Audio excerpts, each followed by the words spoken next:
के साथ अभिषेक तिवारी। 5 साल के वनवास के बाद भारतीय जनता पार्टी ने 54 सीटों के साथ दमदार वापसी की है। अब सबकी जुबान पर एक ही सवाल है कि आखिर भारतीय जनता पार्टी सरकार में सीएम कौन होगा, किसको बनाएगी। भाजपा की ऐसी धमाकेदार जीत की उम्मीद राजनीतिक पंडितों समेत किसी ने नहीं की थी। जश्न और खुशी में डूबी रात के बाद जब नए विधायक, तमाम बड़े नेता और कार्यकर्ता रायपुर के कुशाभाऊ ठाकरे कार्यालय पहुंचे तो बधाइयों का सिलसिला भी शुरू हो गया। बधाइयां देने के साथ साथ सब एक दूसरे से एक सवाल भी पूछ रहे थे कि आखिर सूबे का अगला मुखिया कौन होगा। कयासों का दौर शुरू हो चुका है और बंद कमरे में मंथन का भी। नेताओं और विधायकों का रटा रटाया जवाब तैयार रहता है कि पार्टी का केंद्रीय नेतृत्व जिसके नाम पर मुहर लगा दे। केंद्र तय करेगा, सेंट्रल पार्लियामेंट बोर्ड तय करेगा, वहाँ से ऑब्जर्वर आएंगे, ऑब्जर्वर की तारीख के अनुसार यह बैठक होगी। ये तय है कि आप में से अभी हमने कोई नाम तय नहीं किया, इंतजार करिए। ये जनता को धन्यवाद है, मोदी जी की गारंटी पे भरोसा। सीएम का चेहरा भारतीय जनता पार्टी का कोई कार्यकर्ता ही होगा। भारतीय जनता पार्टी का मैं बहुत छोटा कार्यकर्ता हूं। पार्टी ने प्रदेश अध्यक्ष की जिम्मेदारी दी और उस जिम्मेदारी में सभी कार्यकर्ताओं के साथ मिलकर छत्तीसगढ़ में हम सब ने मिलकर छत्तीसगढ़ में भारतीय जनता पार्टी को बहुमत दिलाया। भारतीय जनता पार्टी की सरकार बनने वाली है। अब सरकार का नेतृत्व कौन करेंगे, ये हमारा विधायक दल और केंद्रीय नेतृत्व तय करेंगे। इस एक लाइन के जवाब के बीच कुछ संभावित नाम जो अधिकांश लोगों की जुबान पर है। उनमें से सबसे ऊपर पहला नाम है डॉक्टर रमन सिंह का। डॉक्टर रमन सिंह की दावेदारी स्वाभाविक है। 15 साल राज्य के मुखिया रहे। चुनाव के ठीक पहले प्रदेश प्रभारी ओम माथुर ने इन पर विश्वास भी किया और उन्हें टिकट वितरण से लेकर रणनीति बनाने में उनसे सलाह भी ली गई। अब प्रचंड जीत के बाद भी उनका कद बढ़ाया जा सकता है। बस एक अड़चन है कि 15 साल सत्ता में रहने के बाद 2018 में उनके नेतृत्व में पार्टी को करारी हार का सामना करना पड़ा था। अगला चेहरा है प्रदेश अध्यक्ष अरुण साव जी का।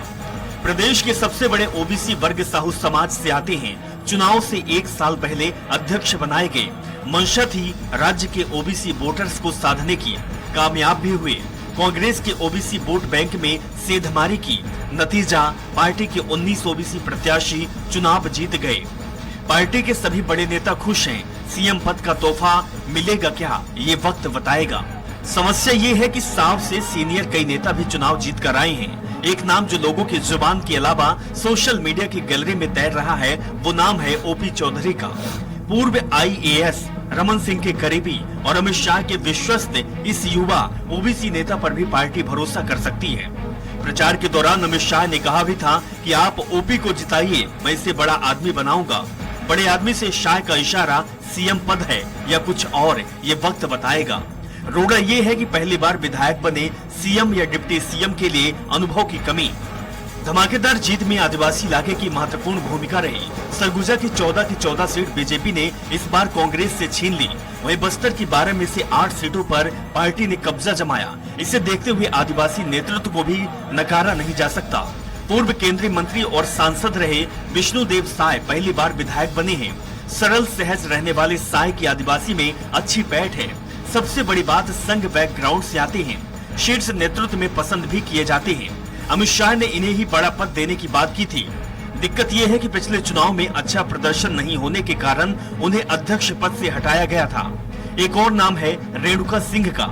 छत्तीसगढ़ से एकमात्र केंद्रीय मंत्री हैं। भरतपुर सोनहत जैसी टफ सीट उन्होंने कांग्रेस से छीनी। 2+ पॉइंट है, महिला और आदिवासी। अपने संसदीय क्षेत्र की 14 सीट जिताने में कामयाब रही, पर प्रदेश के कई बड़े नेताओं की पसंद नहीं, यही एक अड़चन है। एक और चौंकाने वाला नाम हो सकता है, वो है सरोज पांडे का। राज्यसभा सांसद सरोज पांडे को हाल ही में राष्ट्रीय उपाध्यक्ष बनाकर राज्य की पहली पंक्ति के नेताओं में शामिल किया गया। पार्टी के केंद्रीय नेतृत्व के विश्वास पात्र हैं। आक्रामक छवि और तेज तर्रार माना जाता है और जिस तरह से राज्य की महिलाओं ने महतारी वंदन योजना के नाम पर बीजेपी पर भरोसा जताया है, ऐसा लगता है कि अगर महिला लीडरशिप पर विचार किया गया तो उनका नाम भी जरूर शामिल होगा। हालांकि उन्होंने विधानसभा चुनाव नहीं लड़ा है, इसीलिए उनके नाम के चयन पर सवाल उठ सकते हैं। बहरहाल भारतीय जनता पार्टी हमेशा से पॉलिटिकल सरप्राइज के लिए जानी जाती है। बड़े फैसलों के बारे में शीर्ष नेतृत्व के अलावा किसी को नहीं पता होता, इसीलिए राजनीतिक पंडितों के साथ साथ पार्टी के नेताओं और कार्यकर्ताओं को भी चौंका जाती है। छत्तीसगढ़ की कमान किसके हाथ में होगी ये तो दिल्ली में ही तय होगा। हाँ, इतना जरूर तय है कि नाम फुल ऑफ सरप्राइज होगा। स्वराज एक्सप्रेस के लिए रायपुर से दिलीप साहू की रिपोर्ट। तो छत्तीसगढ़ का अगला सीएम कौन होगा, इस खास डिबेट में हम चर्चा करेंगे। हमारे साथ पैनल भी मौजूद है। छत्तीसगढ़ से एसके चौहान जी हमारे साथ जुड़े हुए हैं, बीजेपी के प्रवक्ता हैं। एसके चौहान जी, आपका स्वागत है। रुपेश दुबे जी कांग्रेस के प्रवक्ता है। रुपेश दुबे जी भी आपका स्वागत है। अनिरुद्ध दुबे जी हमारे साथ जुड़े हुए हैं, वरिष्ठ पत्रकार हैं। अनिरुद्ध जी, आपका भी स्वागत है।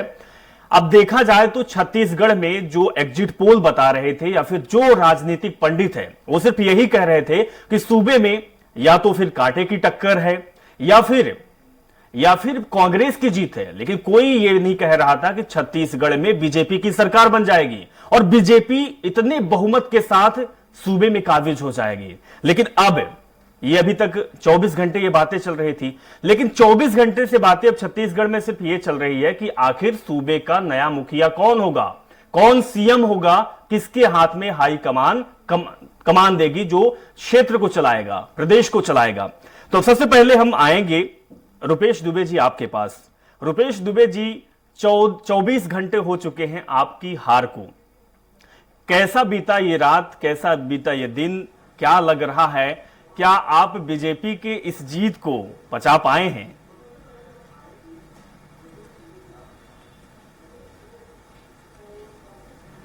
प्रथम दायित्व होता है और निश्चित रूप से जिस प्रकार से छत्तीसगढ़ की जनता ने जनादेश दिया है वह एक समीक्षा का विषय कांग्रेस पार्टी के लिए तो है ही कि हम किन कारणों से हारे, इसकी समीक्षा होनी चाहिए।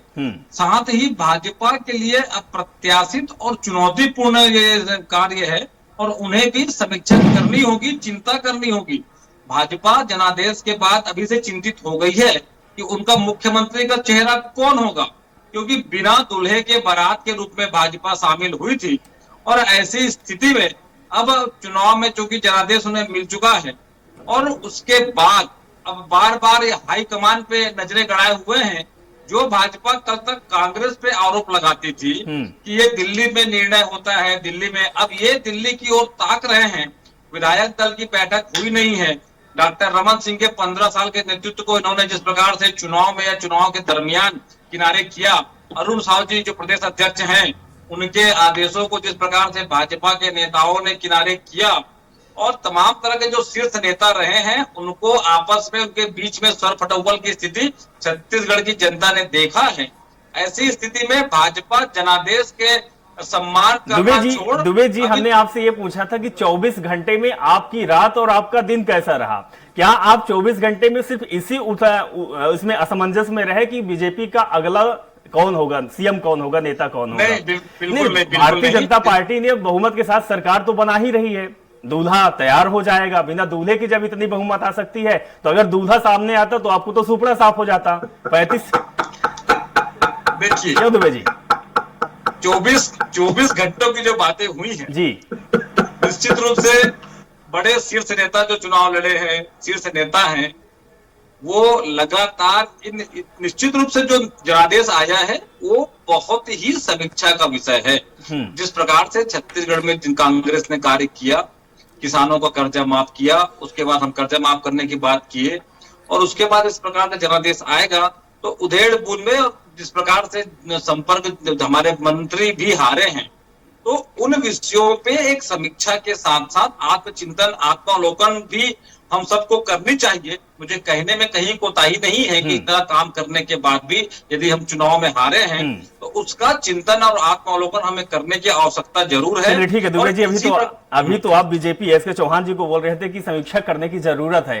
समीक्षा एसके चौहान जी क्यों करेंगे? वो तो सरकार बनाएंगे, अब वो सीएम बनाएंगे, मंत्री बनाएंगे और किस तरीके के राज्य को चलाना है वो सब देखेंगे। एसके चौहान जी, आपसे सवाल पहला यही है कि क्योंकि अब रायपुर और छत्तीसगढ़ के गलियारों में सिर्फ एक ही बात की गूंज है कि अगला सीएम कौन होगा।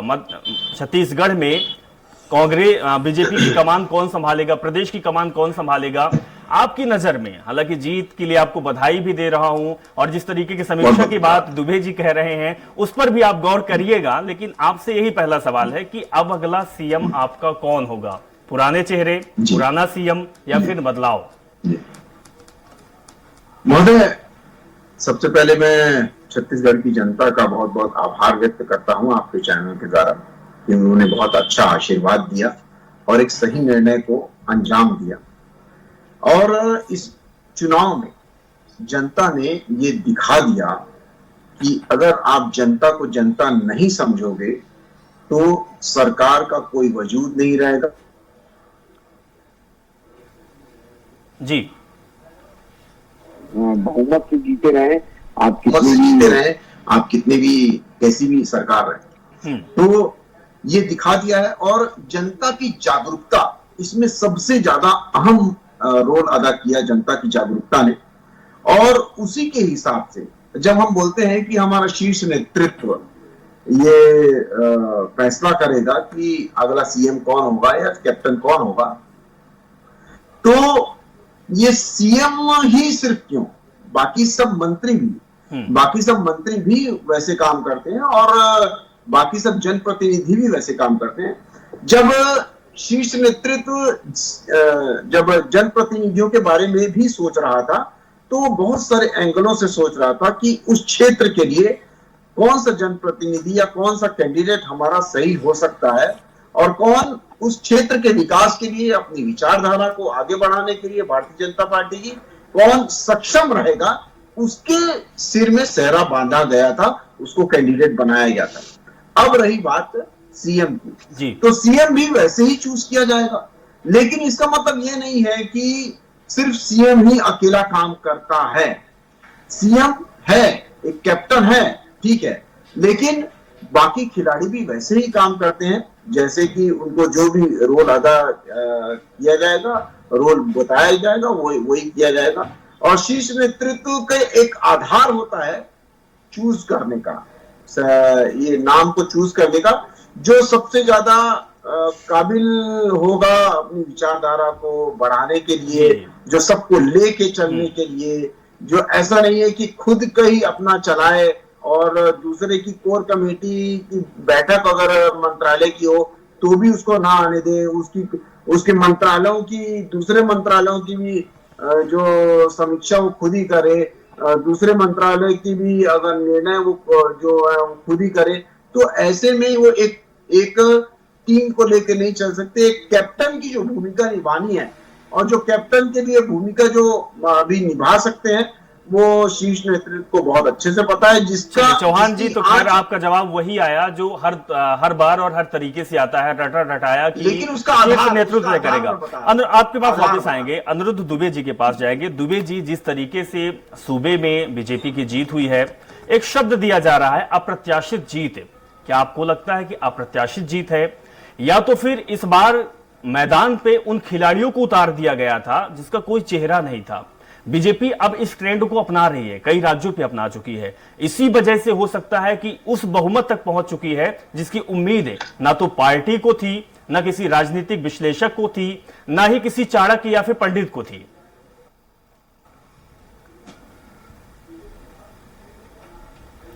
देखिए क्या है कि अप्रत्याशित जीत मैं इसलिए मान सकता हूं जी कि पूर्व में भारतीय जनता पार्टी की जब सरकार रही 3 बार, तो 54 सीट के साथ कभी सरकार नहीं बनी। अधिकतम अगर कहीं गई होगी तो 50 या 51 सीट के साथ, लेकिन इस बार तो मतलब ऐसा माहौल कि जब भारतीय जनता पार्टी के वहां पे जो है 13 विधायक रह गए थे, 13 विधायक की स्थिति में सीधे 54 का आंकड़ा छू लेना वास्तव में बहुत चौंकाने वाला जो है परिणाम रहा है। और छत्तीसगढ़ की जनता ने बता दिया कि मतलब यह है कि केवल डायलॉग बाजी या केवल बड़ी बड़ी घोषणाओं, बड़े बड़े भाषणों से काम नहीं चलेगा। हालांकि बड़े बड़े भाषण तो दोनों पार्टियों की तरफ से रहे, लेकिन निश्चित रूप से जहां तक कि मैं भारतीय जनता पार्टी की बात करूं तो वहां जो है मोदी जी के फेस का अपना वजन है। आप याद करिए कि जब 2018 का विधानसभा चुनाव हुआ था और 68 सीट के साथ जब कांग्रेस जीती मतलब इतना प्रचंड बहुमत जिसको बोलते हैं। तो उसके बाद लग रहा था कि पता नहीं लोकसभा चुनाव में भी क्या होगा। लोकसभा चुनाव में भी जो है ऐसे ही नतीजे रहेंगे ये मान लिया गया था। भारतीय जनता पार्टी ने उस समय एक अनोखा दांव खेला। जितने सिटिंग एमपी थे सबकी टिकटें काटी और सारे शहरों को मौका दिया, जिसमें से आप 2 लोगों को छोड़ दें तो बाकी जो सीटें जो है 11 में से जो है 9 सीटें जो भारतीय जनता पार्टी जीत कर आई थी, जिसमें मोदी जी का चेहरा जो है यहाँ पे बहुत काम किया। अभी भी यहाँ पे बहुत पहलू तो अगर कहीं आप देखें तो बहुत सारे पहलू हो सकते हैं, लेकिन उन बहुत सारे पहलू में एक जो बड़ा पहलू है निश्चित रूप से मोदी जी की मौजूदगी। यहाँ पे पहली बार ऐसा हुआ है छत्तीसगढ़ राज्य के इतिहास में, क्योंकि प्रधानमंत्री जो है वे विधानसभा में चुनाव में आकर इतनी चुनावी सभाएं ले, रिकॉर्ड तोड़ चुनावी सभाएं हुई। और जहां तक के मेरा यह मानना है कि जो बात वही फिर अप्रत्याशित की आती है जी, तो कांग्रेस को ये जो है कल्पना नहीं रही होगी कि जो उनका आंकड़ा जो है सीधे सीधे 35 पर आ जाएगा। ये आंकड़े तो जो है बहुत जो है मतलब क्या कहना चाहिए, अनुमान लगाने वाले लोग, जो राजनीति का हिसाब किताब रखने वाले लोग, जोड़ घटाना करने वाले लोग, ये आंकड़ा जो है जहां तक के मैं समझ पा रहा था तो भारतीय जनता पार्टी के लिए रखे हुए थे।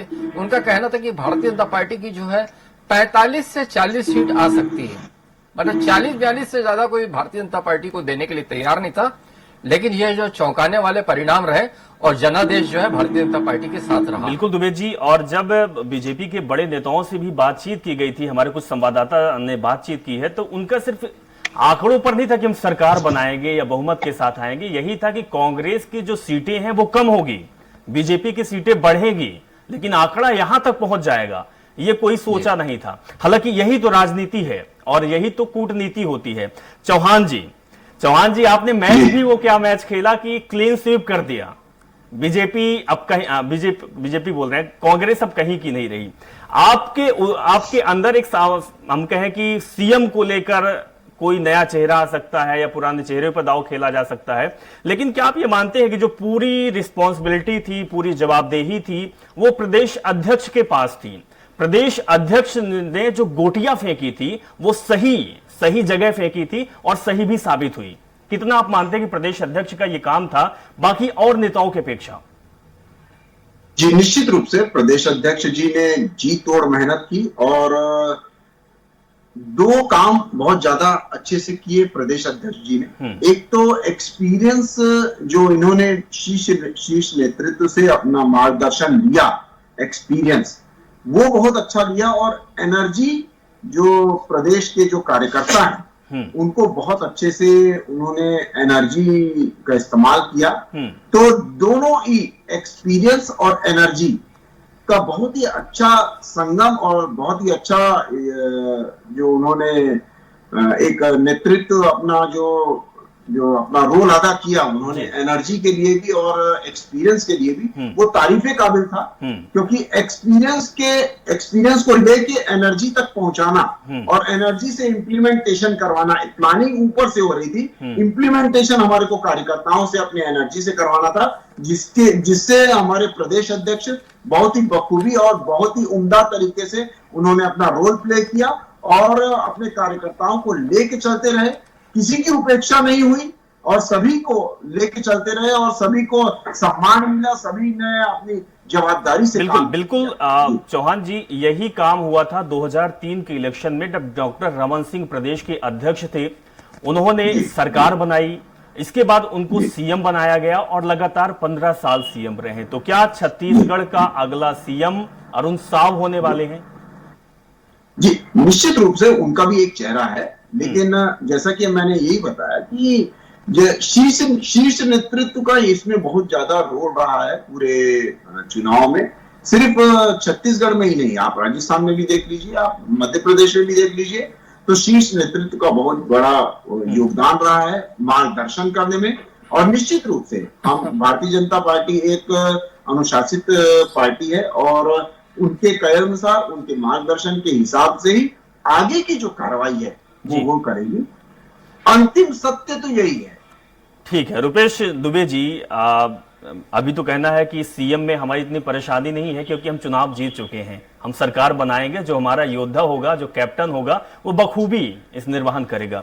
लेकिन कमी आपके योद्धा में क्या रही? 5 साल तक काका ने राज किया, कहा जा रहा था कि काका आदिवासियों के चहेता हो गए हैं, काका ने बहुत सारी योजनाएं दी है, युवाओं के चहेते हो गए हैं। क्या कमी रही है कि काका जो 75 के आंकड़े को बता रहे थे वो 35 पर ही सिमट गए?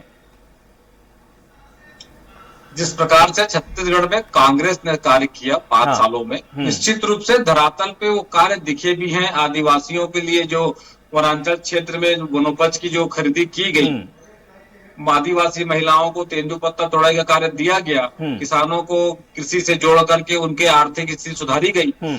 इसी का परिणाम रहा कि नीति आयोग ने भी छत्तीसगढ़ के 40 लाख परिवार को गरीबी रेखा से ऊपर किया। लेकिन साहब आपने अगर 5 साल काम किया है तो ये आपको भी पता है, हमें भी पता है और जनता भी जाती है कि जनता सिर्फ 5 साल में एक ही बार इन चीजों को भुनाती है। तो जब आपने 5 साल काम किया, लोग बहुत खुश थे, लोग बहुत विकसित हो रहे थे, बढ़ रहे थे, कोई दिक्कत नहीं थी, तो फिर आपके किस तौलने में तौल दिया कि 35 पर ही आप निपट गए? निश्चित रूप से आपका कहना सही है जी। और मैंने जैसे पहले भी कहा था कि जब तक कि समग्र रूप से समीक्षा नहीं होगी जी, और आत्मावलोकन नहीं होगा, तब तक किसी भी बात को बताना हो सकता है कि जो जिन जिन विधानसभा क्षेत्र में हारे हैं वहां के जो स्थानीय परिदृश्य क्या थे, सामाजिक परिदृश्य रहे होंगे, राजनीतिक परिदृश्य रहे होंगे, जिनके कारण वहां के हमारे कांग्रेस के प्रत्याशियों को हार का सामना करना पड़ा है।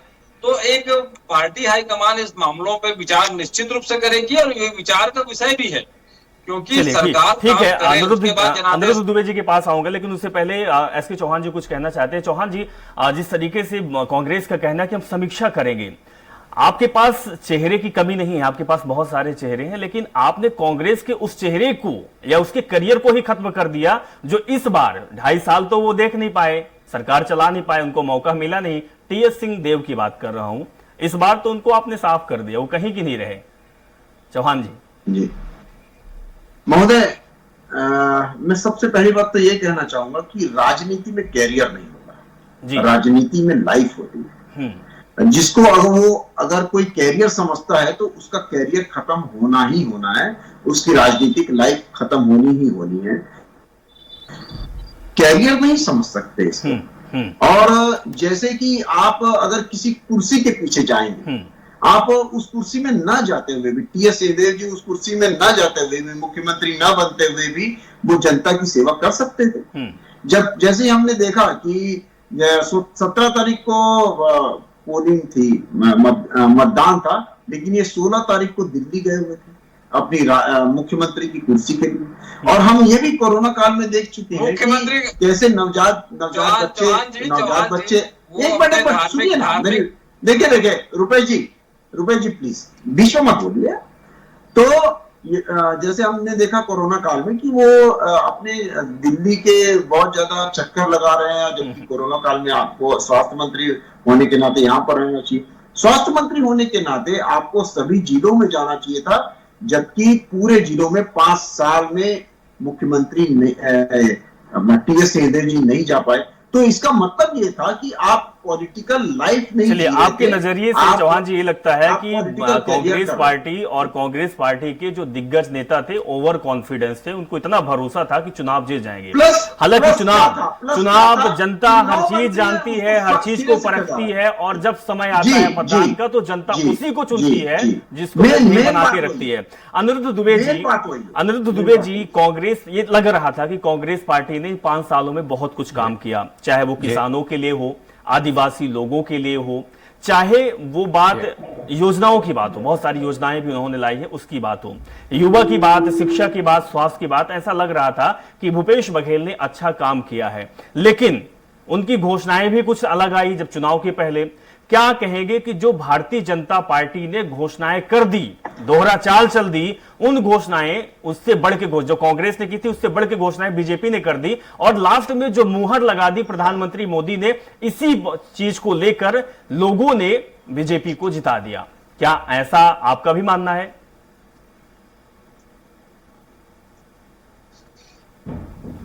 देखिए क्या है, दोनों के किसानों को लेके अपने अपने वादे थे जी, भारतीय कांग्रेस के भी, भारतीय जनता पार्टी के। उन वादों का मैं विस्तार से वर्णन नहीं करूंगा जी। लेकिन एक चीज है कि जो नारी शक्ति, उसका बहुत विशेष रोल होता है चुनाव में। और नए वोटरों की भी बात कर लें, और ये अभी ऐसा रहा इस चुनाव में कि महिलाओं के प्रतिशत भी बढ़ा है और आपका युवाओं का भी, मतलब मतदाता बढ़े, महिला और युवा। तो उससे जो है हम ये अंदाजा लगा सकते हैं कि सबसे बड़ा जो इनका जो था दांव ही कहना पड़ेगा जी। और एक अच्छे मतलब एक घोषणा शब्द का इस्तेमाल कर लेता हूं, नारी शक्ति वंदन योजना, नारी वंदन योजना जी, जो 12,000 रुपए जो देने की बात थी हर साल विवाहित महिलाओं को, इसके फॉर्म भरवाए गए। मतलब विश्वास दिलाया गया कि नहीं, हम जाएंगे, हम सत्ता पर जाएंगे और हम जो है आपके लिए काम करेंगे, और हम आपको, ये एक बहुत प्रभाव पड़ा है, इसकी एक व्यापक चर्चा हुई और एक भरोसा जमा। और दूसरी बात, कुछ ऐसी चीजें रहती है जो है मतलब बहुत स्पष्ट रूप से सामने नहीं आती। जबरदस्त तरीके से वोटों का ध्रुवीकरण हुआ। साझा क्षेत्र में जो यहाँ के कृषि मंत्री थे रविंद्र चौबे जी के सामने, वहां पे भारतीय जनता पार्टी ने ईश्वर साहू को मैदान में उतारा, जिनके बेटे की कुछ समय पहले हत्या हो तो गई थी। अनिरुद्ध जी ये कह सकते हैं कि जो भारतीय जनता पार्टी है वो 5 साल खाली नहीं बैठी है, 5 साल लगातार जमीन पर कार्य करती रही है, और सबसे बड़ी बात है घोषणाएं और जो महिलाओं के लिए की है वो भी कहीं ना कहीं मास्टर स्ट्रोक साबित हुआ, क्योंकि इसी के बल पर मध्य प्रदेश में सरकार है, लाडली बहना का प्रचार करके बीजेपी ने सरकार बना ली है। चलिए लास्ट कमेंट हम आप लोगों से लेंगे। चौहान जी, सबसे पहले आपके लेते हैं कि आपके नजरिए में क्या लगता है कि आपका सीएम कौन होगा, और इसके बाद दुबे जी आप भी बताइएगा कि विपक्ष का चेहरा आपका कौन होगा, नेता प्रतिपक्ष कौन होगा। देखिए, हमारा सीएम कोई भी हो, लेकिन उसमें 2 चीजें जरूर होंगी जी। एक तो भारतीय जनता पार्टी का सच्चा कार्यकर्ता होगा, जो भारतीय जनता पार्टी की विचारधारा को छत्तीसगढ़ के कोने कोने तक पहुंचाएगा पूरी जवाबदारी से। दूसरा, वो छत्तीसगढ़ का सच्चा सपूत होगा, जो छत्तीसगढ़ के लिए, छत्तीसगढ़ के वासियों के लिए बहुत ही ईमानदारी से काम करेगा। ये दोनों चीजें जरूर। चलिए ठीक है, लास्ट कमेंट आप कुछ कहना चाहते हैं रुपेश दुबे जी। जी, जिस प्रकार से छत्तीसगढ़ में कांग्रेस विपक्ष की भूमिका में अब आई है जी, आने वाले समय में जिस देश में प्रधानमंत्री नरेंद्र मोदी के नेतृत्व में जो कार्य हो रहे हैं, आम जनता को छलावा हुआ है, यदि छत्तीसगढ़ की जनता के साथ भी छत्तीसगढ़ में भाजपा की सरकार छल करेगी तो कांग्रेस सशक्त विपक्ष की भूमिका निभा करके आम जनता के हितों की रक्षा करेगी। चलिए रुपेश दुबे जी, आपसे यही उम्मीद है, क्योंकि विपक्ष की भूमिका भी बहुत अच्छी होती है। अगर किसी भी राज्य को अच्छे से चलाना है, विकास करना है, तो विपक्ष जब मजबूत होता है तब पक्ष यानी कि सरकार काम करती है। तो हमारा जो डिबेट का मुद्दा था कि सीएम कौन होगा छत्तीसगढ़ का, हालांकि साफ नहीं हो पाया है, हाईकमान तय करेगा, क्योंकि हाईकमान की दखलंदाजी हर जगह होती, चाहे मध्य प्रदेश की बात करें, राजस्थान की बात करें या फिर छत्तीसगढ़ की बात करें। अब छत्तीसगढ़ में पुराने मसीहा या कहें कि डॉक्टर रमन सिंह को कमान दी जाएगी, या फिर जो 5 साल काम किया है, आदिवासी चेहरा भी है, अरुण साहब जो प्रदेश अध्यक्ष की भूमिका निभा रहे थे,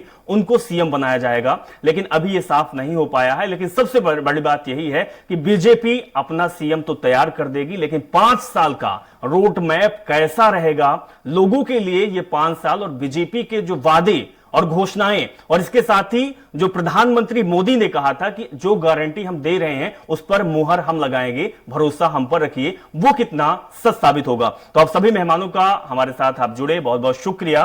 तो सीएम अगला कौन होगा छत्तीसगढ़ का, ये आने वाला वक्त जरूर बताएगा और साफ हो जाएगा कि छत्तीसगढ़ की कमान किसके हाथ में होगी। नमस्कार।